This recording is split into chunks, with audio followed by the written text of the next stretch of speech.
I think it's just weird that a priest would be singing. And so they Dan u Father Rob Galea, qassis Malti, jgħix l-Awstralja. Ser popolari ħafna l-kant tiegħu b'aktar minn 250,000 segwaċi fuq il-medji soċjali. Idur id-dinja jagħmel il-kunċerti u jwassal il-kelma talla u issa ġie għawdex nhar il-Ħadd il-Qala. Din iżda hi l-istorja tiegħu. I was born in Malta, raised in Malta, stayed in Malta until I was about 24 years old.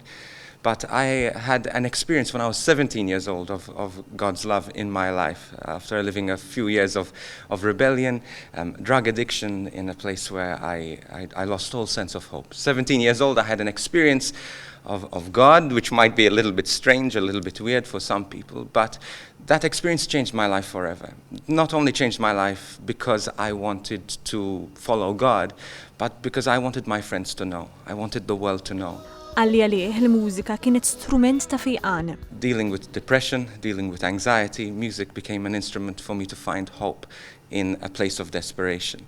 Now I use music as a means of evangelization to help people understand the love of God and also experience love for themselves as well.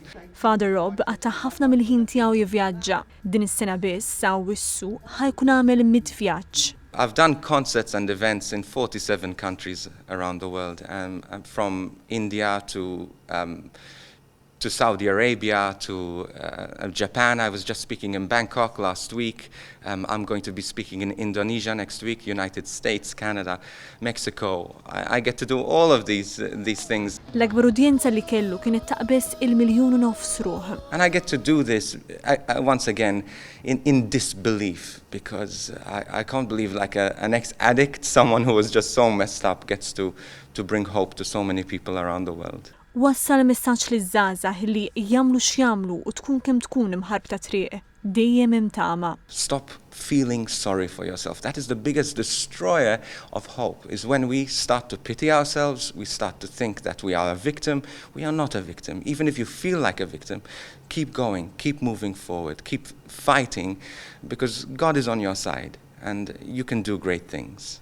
U issa nhar il-Ħadd, il-kelma ta' Father Rob se tkun tidwi mal-pjazza tal-Qala f'Għawdex waqt il-kunċert li għalih ħaddin l-aħħar preparamenti. A whole set, a fun set of music, a time for the family, a time to reflect, and it's just a time to be able to think about our relationship with God.